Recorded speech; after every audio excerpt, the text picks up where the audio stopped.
Lucas capítulo 10, versículo de número 38. Vamos ler até o versículo de número 42, que diz assim: E aconteceu que, indo eles de caminho, entrou numa aldeia, e certa mulher por nome Marta o recebeu em sua casa. E tinha esta uma irmã chamada Maria, a qual, assentando-se também aos pés de Jesus, ouvia a sua palavra. Marta, porém, andava distraída em muitos serviços, e aproximando-se disse: Senhor, não te importas que minha irmã me deixe servir só? Dize-lhe, pois, que me ajude. Versículo 41. E respondendo Jesus, disse-lhe: Marta, Marta, estás ansiosa e afadigada com muitas coisas, mas uma só é necessária.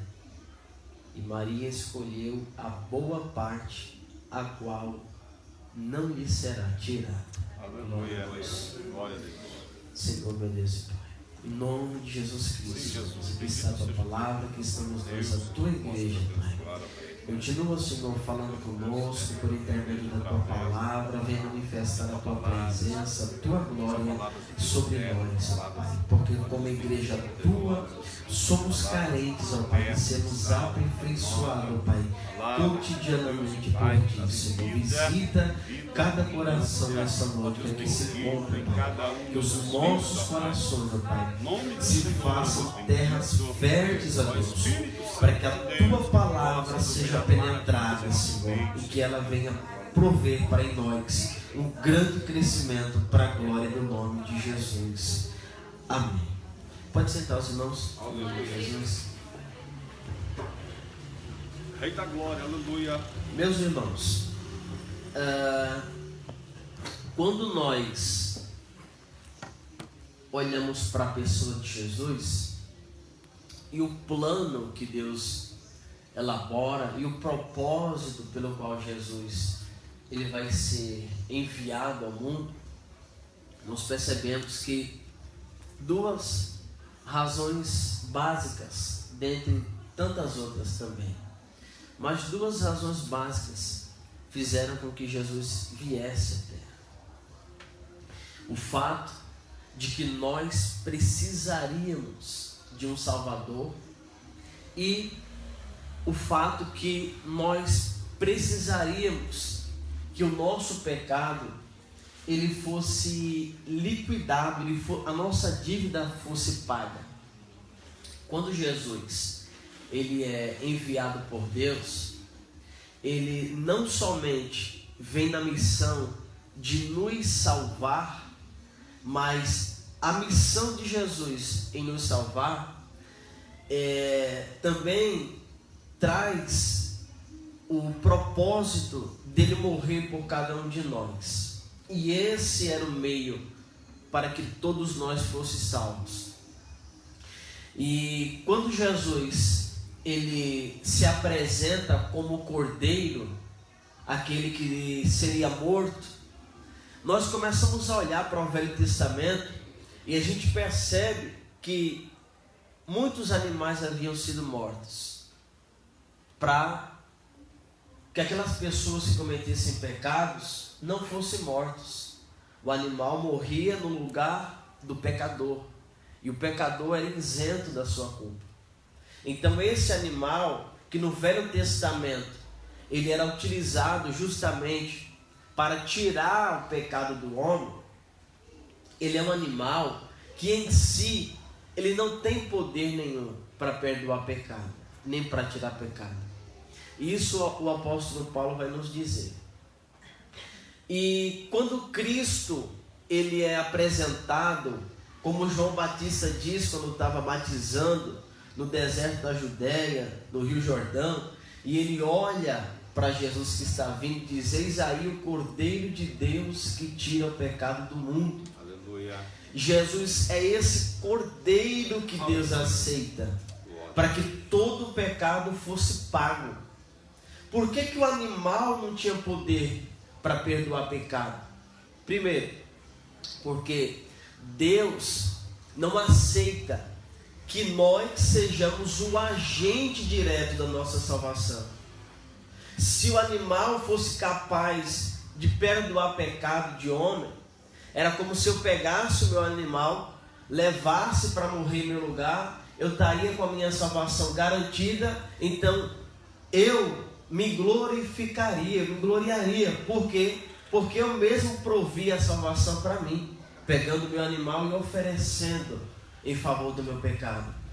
Então, quando o animal era apresentado, esse animal, não tendo poder de tirar o pecado, ele apenas cobria o pecado, uma espécie de cobertura. Lembra que lá no Éden, quando Adão e Eva pecam, e eles e os seus olhos são abertos, eles notam que estão nus, a Bíblia diz que eles cosem para si folha de figueira, para se cobrir. E quando Deus procura Adão e percebe, aliás, Deus já sabia, mas quando Deus dá de cara com Adão, Deus tira aquelas vestimentas e Deus prepara uma pele de animal para cobrir a nudez de Adão e Eva. E essa nudez, ela tem uma relação, uma simbologia como o pecado. Portanto, o animal, ele tinha um poder apenas, ele tinha uma função de cobrir os pecados. Aí a gente olha para o Velho Testamento e a gente percebe que as pessoas do Velho Testamento, elas eram justificadas pela fé. Está lá em Hebreus capítulo de número 11, a galeria da fé. Pessoas que vieram antes de nós no Velho Testamento, e não havendo ainda a manifestação do Filho de Deus em carne, Jesus Cristo, eles eram salvos porque eles criam. Mas então, eles já eram salvos e iam direto para o céu? Não necessariamente, senão o cordeiro, ou seja, o animal em si, ele ainda carregaria esse poder de conduzir o homem à salvação. É por isso que Jesus utiliza uma parábola dizendo uma história sobre o rico e o Lázaro. E a Bíblia Sagrada mostra que lá nas partes baixas, quando o rico e o Lázaro morrem, eles estão em lugares distintos, porém em lugares temporais. A Bíblia diz que o Lázaro, ele vai para o seio de Abraão, junto com aqueles que estavam salvos. O rico, por sua vez, ele vai para um lugar de tormenta, onde ele é atormentado ali. E a Bíblia, Jesus conta essa parábola para fazer alusão a uma verdade espiritual. Lembra que quando Jesus morre, ele desce até as partes mais baixas da terra. O que ele vai fazer nas partes mais baixas? Ele vai justamente pegar aqueles que estão no seio de Abraão e conduzi-los ao paraíso. É por isso que o animal não tinha poder de integrar ninguém ao paraíso. Somente quando Jesus morre, ele vai até o seio de Abraão, pega os salvos do Velho Testamento e conclui a entrada deles no paraíso. De Jesus para frente, todos que morrem salvos vão direto para o paraíso. Lembra que quando Jesus está pregado no madeiro, e um dos malfeitores disse: Senhor, lembra-te de mim quando entrares no teu reino. E Jesus vai olhar para ele e vai dizer: ainda hoje estarás comigo no paraíso. Porque só o sangue de Cristo aniquilava, pagava toda a dívida que havia sobre nós.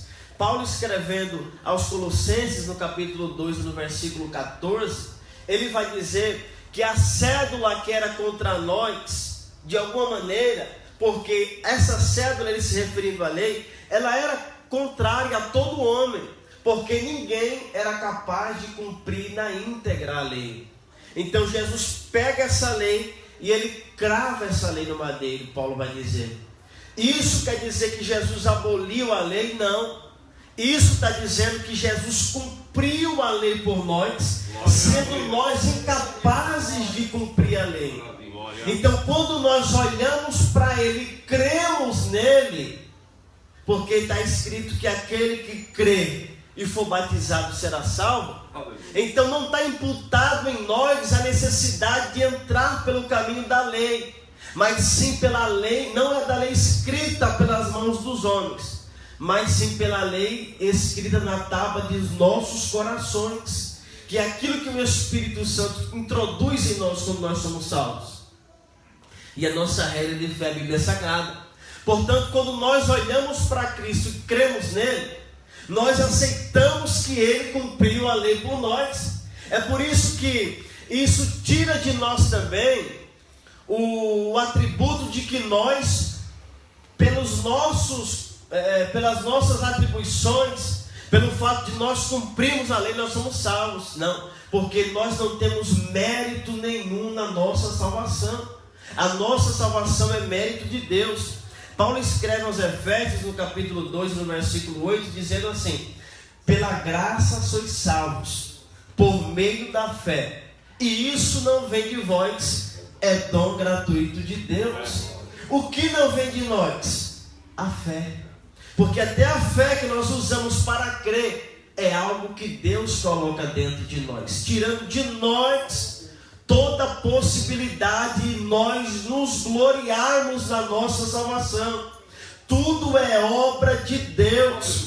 Quando Deus percebe que o homem é incapaz de voltar para o jardim, de voltar para os princípios, aí Deus envia o seu Filho para cumprir, como eu falei, morrer por nós. E o segundo propósito dele, nos ensinar o caminho de volta para o jardim.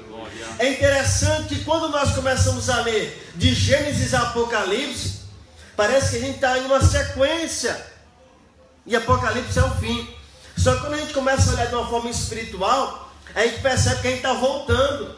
Por quê? Porque o propósito de Cristo é levar a gente de volta para o jardim. Então a gente está voltando para casa. Esse é o propósito nosso aqui na terra, é que nós possamos voltar para casa de onde nós saímos.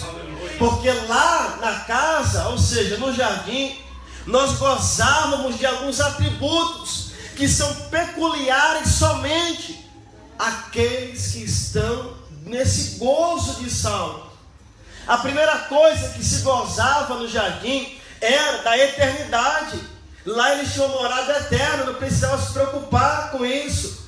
Hoje em dia, a gente luta para ter uma casa, é o sonho de todo casal. Como já diz o ditado, quem casa, quer casa. Lá eles não se preocupavam, porque lá a morada deles era eterna. Eles desfrutavam da presença de Deus, porque a Bíblia diz que Deus descia na viração do dia para conversar com Adão. Então, eles tinham a presença de Deus com eles. Eles também desfrutavam da imagem de Deus, porque quando Deus reconstituiu o homem, Ele diz: façamos o homem à nossa imagem e semelhança. Só que quando o homem peca, cai, ele perde essas coisas. O pecado desfigura a imagem de Deus em nós, a gente perde a imagem de Deus. Quem vai olhar para um pecador e vai dizer assim: olha, estou vendo Deus ali, aquela pessoa que está totalmente entregue ao pecado, totalmente entregue a qualquer tipo de vício que a sociedade condena. Então a gente perde a imagem de Deus, a gente perde a presença de Deus também, porque o Espírito Santo não habita em casa imunda. É por isso que o apóstolo Paulo diz, escrevendo ao 1 Coríntios capítulo 3, versículo 16: não sabeis vós que sois o templo de Deus e que o Espírito de Deus habita em vós? Se alguém destruir o templo de Deus, Deus o destruirá. Então, o nosso corpo foi feito templo e morada do Espírito Santo. Uma vez que Cristo padeceu por nós no madeiro, retirou aquela figura de que a presença de Deus descia sobre a tampa do propiciatório, ou seja, da arca sagrada, e apenas o sumo sacerdote, uma vez por ano, tinha prazer de entrar naquele lugar santo dos santos. Jesus Cristo, quando ele morre, ele rasga o véu de cima a baixo, dando a todos nós o acesso direto ao Pai por meio dele. É por isso que ele escreveu, é por isso está escrito em João 14, dizendo assim, 14:6, eu sou o caminho, a verdade e a vida, ninguém vai ao Pai senão por mim. Ele faz esse intermédio entre nós e Deus quando ele morre. Então Deus tira a presença dele de dentro do templo e ele coloca a presença dele dentro de nós. Aleluia. E é justamente essa presença que nós precisamos preservar, porque é ela que vai nos ajudar a voltar para a nossa casa. Porque quando Jesus veio e cumpriu a sua missão e mostrou o caminho, ele veio representar a glória de Deus. É por isso que João disse, capítulo 1, versículo 14, e o verbo se fez carne e habitou entre nós, e vimos a sua glória, como a glória do primogênito do Pai. Então Jesus veio como o cordeiro para morrer por nós, porque Deus só aceitava que o nosso preço fosse pago pelo meio que ele mesmo pudesse prover. Como eu falei no início, Deus não aceitava o animal como forma de pagar a nossa dívida, ele apenas cobria. Então, de Deus, o plano da salvação, ele é tão perfeito que Deus não aceita que o homem tenha interferência alguma nele. É por isso que Jesus vem, porque Jesus foi aquele que Deus preparou para que por meio dele todos aqueles que aceitarem a ele fossem salvos e herdassem a vida eterna. Então somente Deus pode prover o meio e proveu para que todos nós pudéssemos ser salvos. E a Bíblia diz que quando Jesus está no seu ministério terreno, ele vai passar por uma aldeia, e essa aldeia chamada Betânia, ele vai entrar na casa de uma mulher por nome de Marta. É interessante que nessa caminhada de Jesus ele passa por diversos lugares, e consequentemente há a necessidade, ou a ocasião, ou a oportunidade dele passar pela casa de Marta. Só que muitas das vezes nós percebemos que Jesus tem passado pela casa de pessoas, mas que pessoas muitas das vezes não tomam a atitude que Marta toma. Qual é a atitude de Marta? Marta abre a porta para que Jesus entre. Isso quer dizer que para que a presença de Deus entre na nossa casa, nós temos que abrir a porta. É por isso que está escrito em Apocalipse, capítulo 3, no versículo de número 20: eis que estou à porta e bato. Se alguém ouvir a minha voz e abrir a porta, entrarei em sua casa e cearei com ele e ele comigo. Então Jesus está passando pela aldeia. Quando chega na casa de Marta, Marta faz o quê? Aproveita a oportunidade e abre a porta.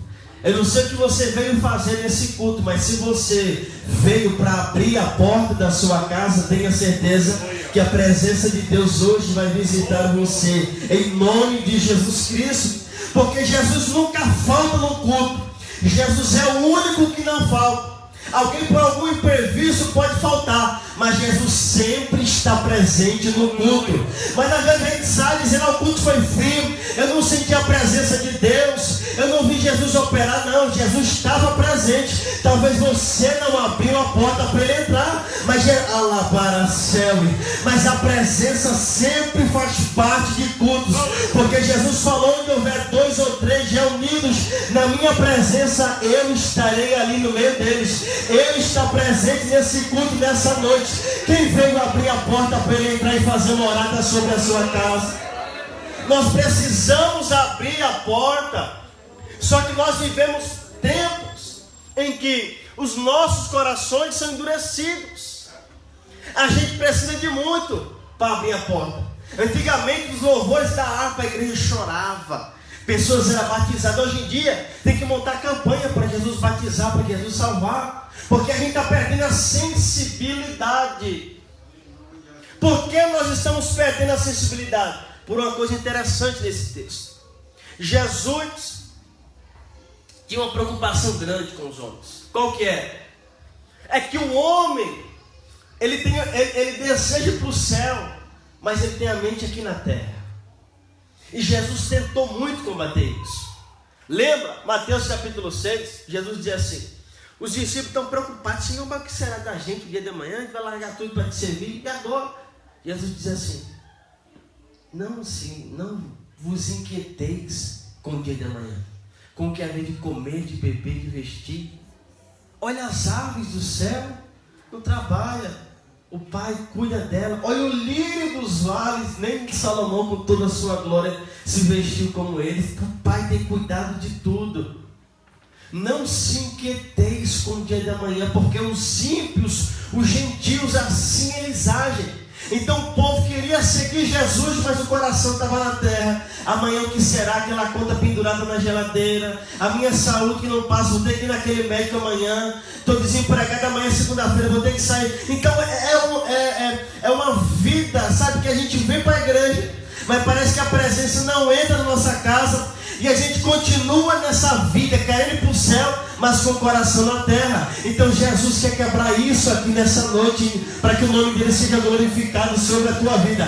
Dizendo assim como já foi dito no começo do culto: buscai primeiro o reino de Deus e a sua justiça, e todas as outras coisas serão acrescentadas. Era Jesus dizendo assim: se vocês se preocuparem em fazer a minha vontade, eu vou estar lá no dia de amanhã já preparando tudo para você. Era Jesus dizendo: se você se preocupar somente em me buscar, fica tranquilo, porque eu já estou visitando a tua despensa, já visito a tua saúde, já visito a porta de emprego, já visito o teu parente. Era Jesus dizendo: se preocupe em fazer a minha vontade, confia que eu cuidarei de tudo sobre a tua vida. É verdade, Jesus, aleluia. Então nós temos esse problema de associar a nossa vida terrena com a nossa vida espiritual, de tal modo que a nossa vida terrena não atrapalha a nossa jornada de volta para o jardim.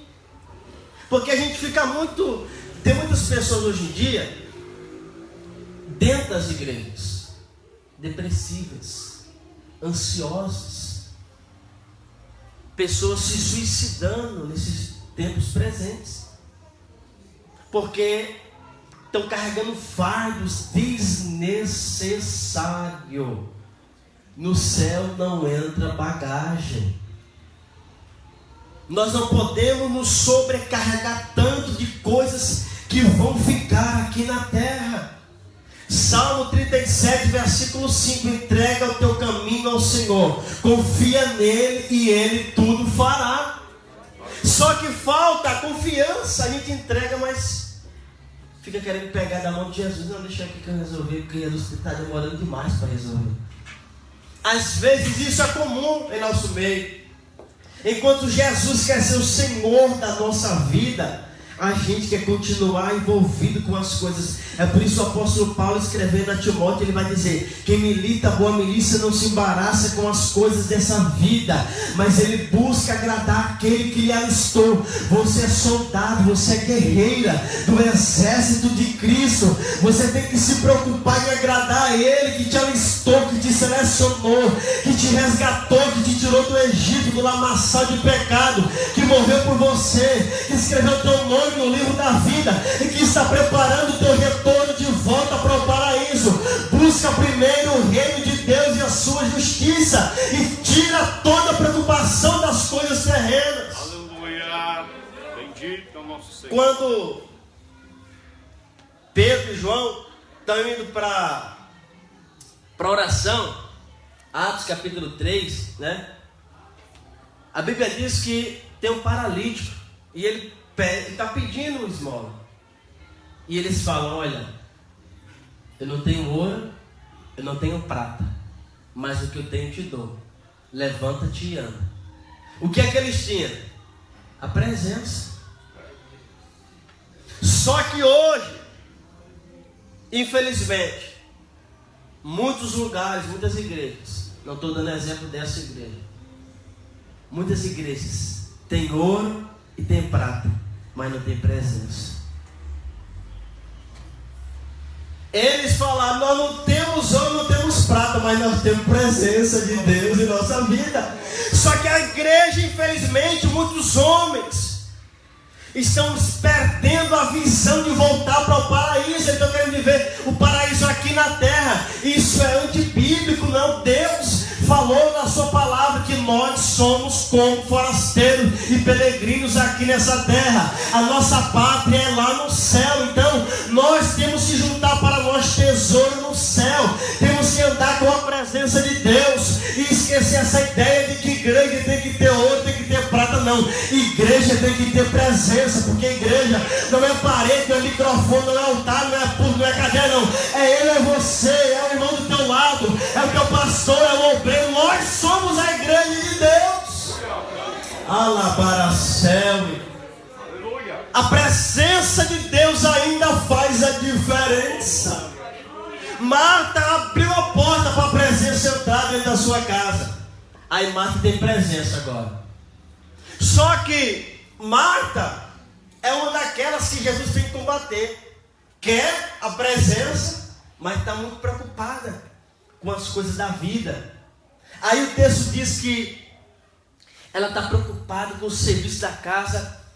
E Maria, irmã de Marta, chega aos pés de Jesus. Jesus começa a falar, começa a ensinar. E Maria está ali ouvindo, está se alegrando nos pés de Jesus. Aí Marta: Senhor, não te incomodas que só eu estou aqui na correria para lá e para cá. E Marta, e Maria está aí sem fazer nada. Marta, não andeis inquieta com essas coisas, com os afazeres. É a pessoa muito preocupada, que a presença até vem para a vida dela, mas ela não valoriza a presença. A presença entra nela, a presença tem prazer de morar nela, mas ela não dá o valor à presença, porque o Espírito Santo é uma pessoa. Se a gente entristecer ele, infelizmente, é como se a gente estivesse mandando ele embora e ele se afasta de nós. É por isso que muitas das vezes tem pessoas que andam cabisbaixas. Por quê? Porque muitas das vezes entristece o Espírito Santo e ninguém consegue ser feliz sem a presença de Deus, irmão. Ninguém no mundo consegue ser feliz sem Jesus. Você vê nas classes médias altas dessa grande metrópole, há o maior índice de suicídio que tem das comunidades, porque são pessoas que se encheram de tudo que o dinheiro pôde proporcionar, mas perceberam que o dinheiro não promoveu para elas a felicidade. Aí elas pensam: poxa, eu queria ter tudo para ser feliz, mas agora eu tenho tudo e não sou feliz. Mas você vê uma pessoa dentro de uma comunidade, num lugar simples, alegre, feliz. Por quê? Porque ele aprendeu a viver com pouco e agradecer a Deus. Ele aprendeu a viver com pouco e ser grato a Deus, porque a presença de Deus nos condiciona a viver em espírito de gratidão a Deus. Se Deus me der um ovo hoje, eu vou comer um ovo e vou dar glória a Deus. Se amanhã tiver pequeno, glória a Deus, Jesus. Se não tiver mistura, eu vou dar graças a Deus também. Por quê? Porque a Bíblia diz que o Senhor prepararia o melhor, comereis o melhor dessa terra. Só que isso não quer dizer que você vai comer a melhor carne, que você vai morar na melhor casa, no melhor carro. Isso está dizendo que quando o Espírito Santo transforma a nossa mente, ainda que seja para alguém algo simples, mas para a gente é o melhor, porque Jesus só prepara o melhor para mim e para você. É um carro simples, mas é o melhor que Jesus me deu. A minha casinha é simples, mas foi Jesus que me deu. É a melhor, porque Ele sempre nos dá o melhor. Só que Marta está preocupada com as coisas da vida. E aí o problema qual que é? Enquanto Marta está correndo para lá e para cá dentro da casa, Maria está nos pés de Jesus aprendendo com ele. Sabe o que é isso? É que quando a presença entra, se a gente der lugar para a presença por meio da palavra, porque Jesus está falando, Jesus está ministrando, Jesus está ensinando a sua palavra. Versículo 39: e tinha esta uma irmã chamada Maria, a qual, assentando-se também aos pés de Jesus, ouvia a sua palavra. Sabe por que Maria estava nos pés de Jesus e não queria se preocupar com mais nada? Porque ela estava sendo alimentada pela palavra. E tem uma coisa interessante, irmão: crente que não é alimentado pela palavra, infelizmente, ele não tem transformação. Porque nós só somos transformados por causa da palavra. É por isso que a presença vem, mas não permanece às vezes. Por quê? Porque a gente não quer relacionamento com a presença. Marta disse: a porta está aberta, pode entrar a presença. A presença entra, se senta lá, e Marta está o quê? Está nem aí com a presença. Mas Maria disse: não, eu vou dar valor à presença, eu vou aprender com a presença, eu quero ser transformada pela presença. Se a presença já entrou, dá lugar para Deus te transformar, para Deus te levantar, para Deus te usar, para Deus te encher. Quantos aqui nessa noite querem para dar lugar para a presença? A presença transforma, renova, refaz. A presença reconstrói tudo de novo. Mas a gente tem que valorizar ela. Aleluia. É por isso que eu disse: igrejas, muitas por aí, que busca ouro e prata, mas que não tem presença. Por quê? Por quê, pastor? Se a campanha for de bênção, de vitória, for de ouro e prata, quem não quer transformação vai vir. Não está preocupado com a palavra, não está preocupado, não quer ter relacionamento com a presença. Vem, se ganhar a bênção, ganha e vai embora.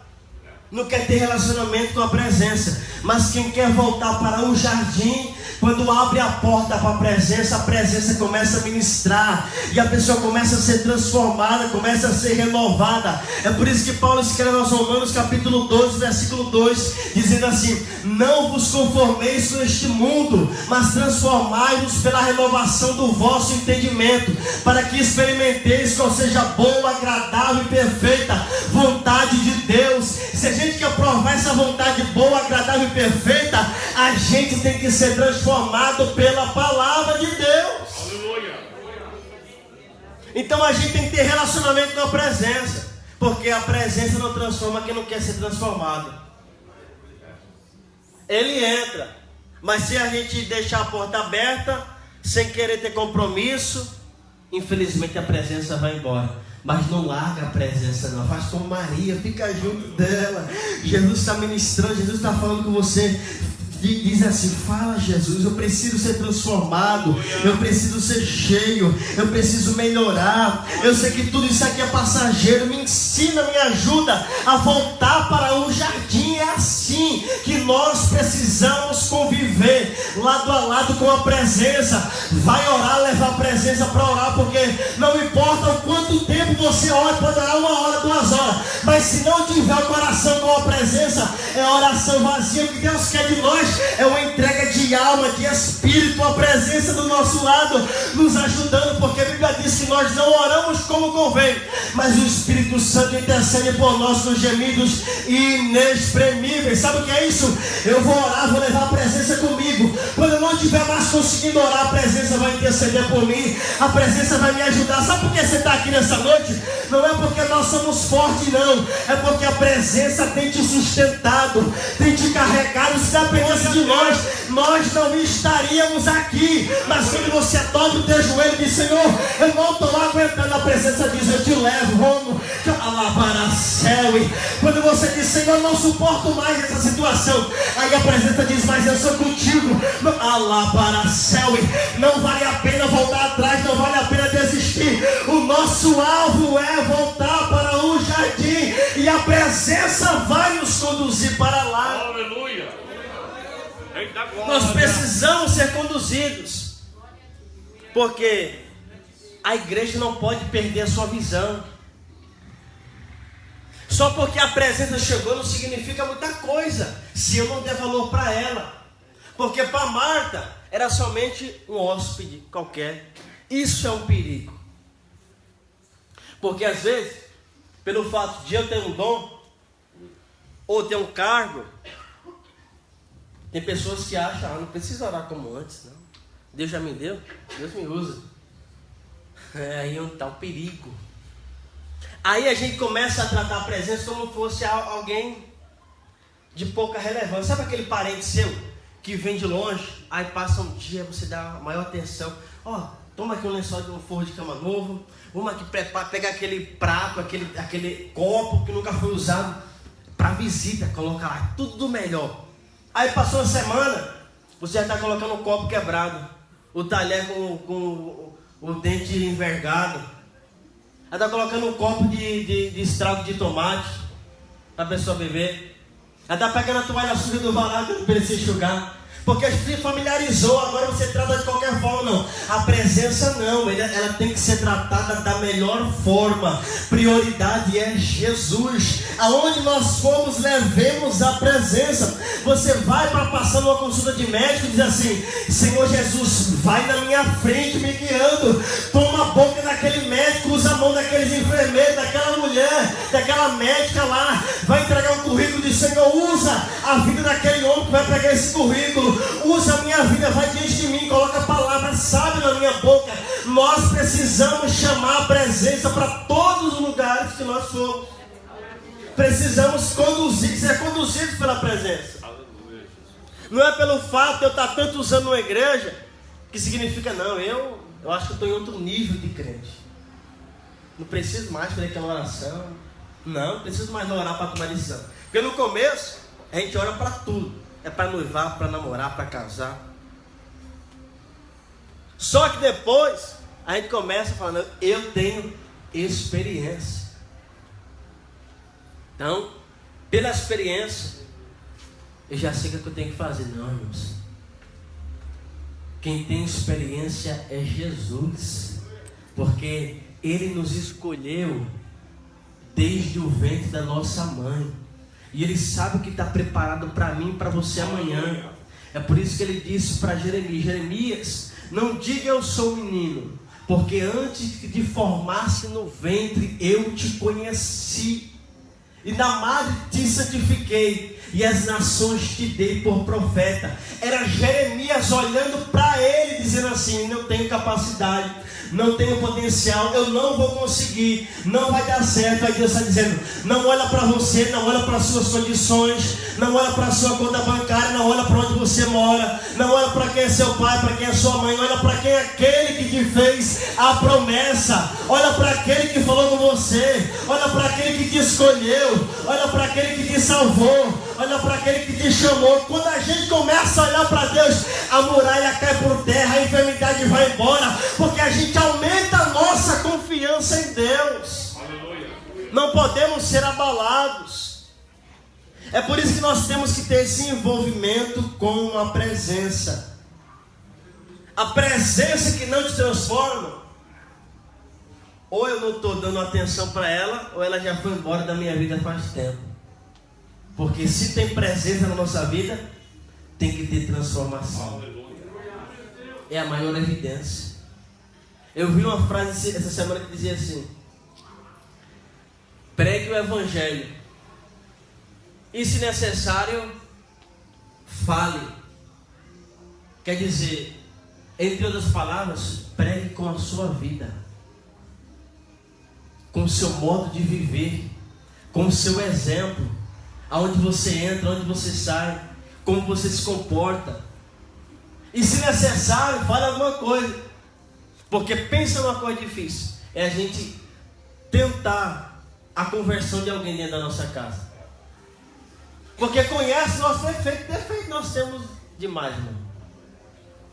Só que não esqueça de uma coisa: nós temos mais qualidades do que defeito.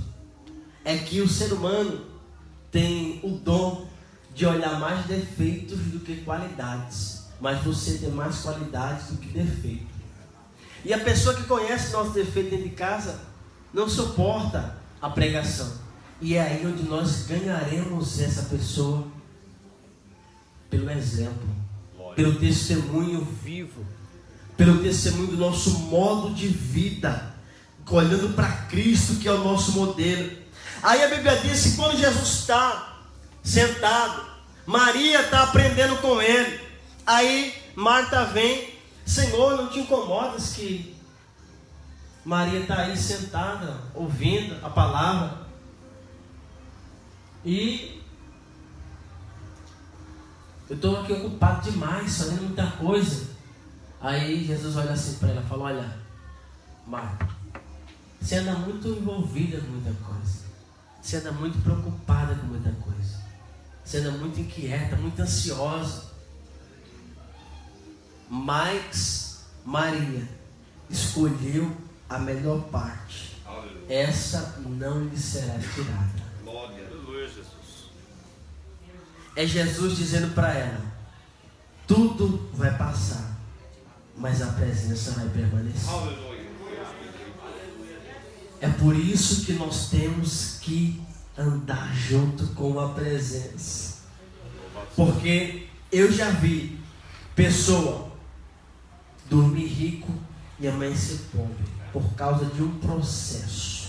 Pessoa que tinha muito dinheiro, dormiu rico, amanheceu pobre, caiu na depressão. O dinheiro passou, o apartamento passou, a empresa passou, o carro do ano passou, tudo passou. Mas se a gente escolher a presença, a gente pode perder tudo, mas ela fica conosco. Sabe por quê? Porque o apóstolo Paulo, escrevendo aos Romanos, ele disse assim: o que nos separará do amor de Deus? Aleluia.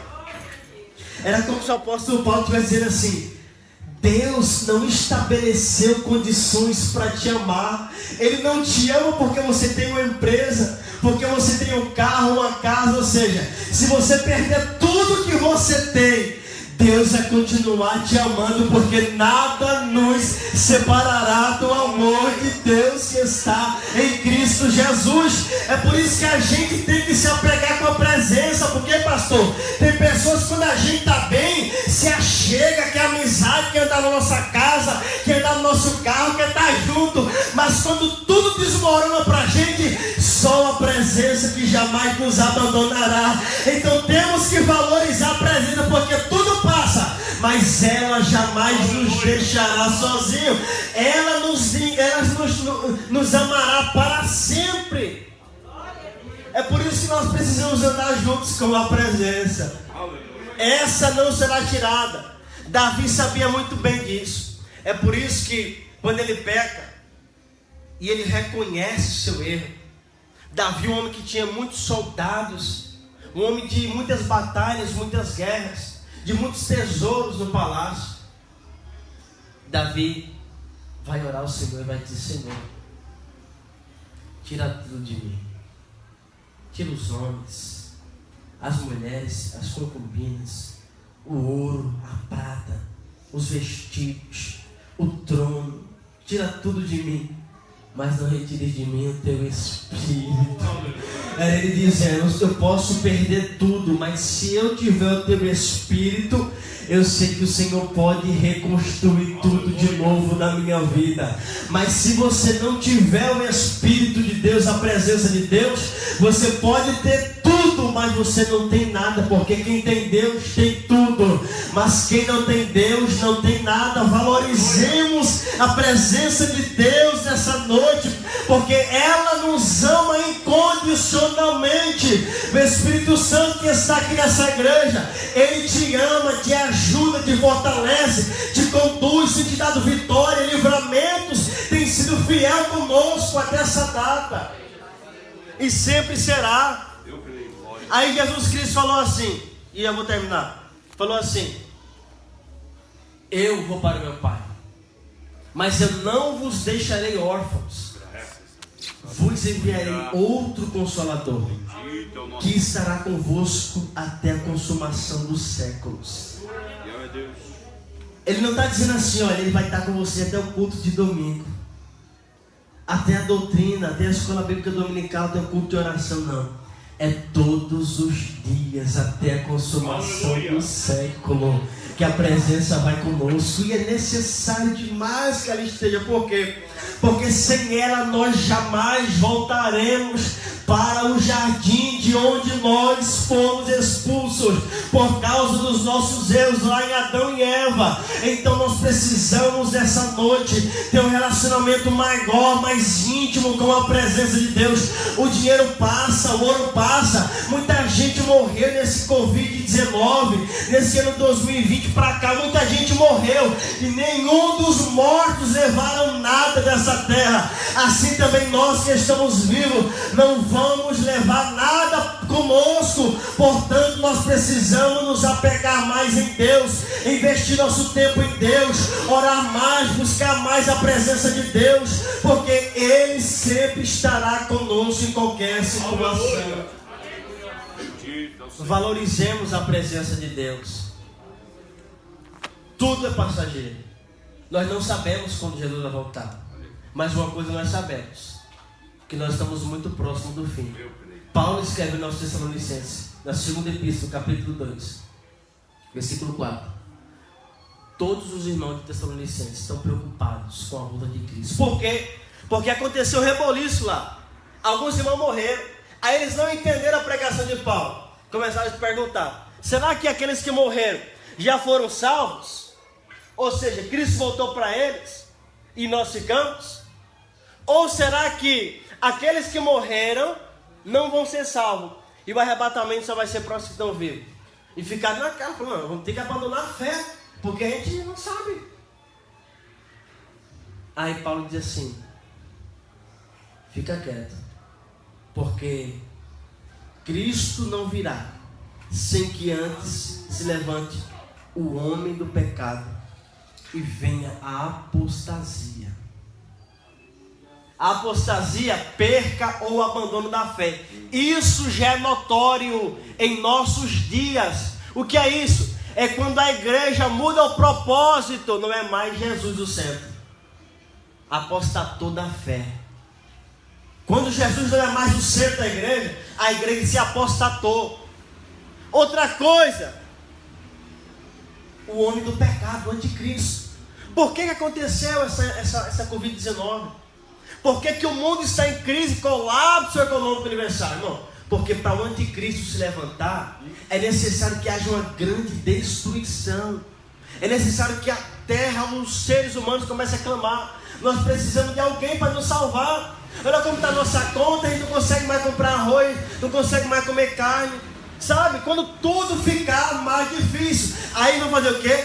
Vão eleger alguém que vai resolver a situação do mundo. Quem? O anticristo. Nós estamos próximos de viver esse momento. Portanto, é meu dever te alertar: Jesus está voltando e você precisa se apegar com a presença dele, porque o jardim nos espera para nós voltarmos a viver eternamente com o nosso Deus. Aplauda o nome do Senhor Jesus.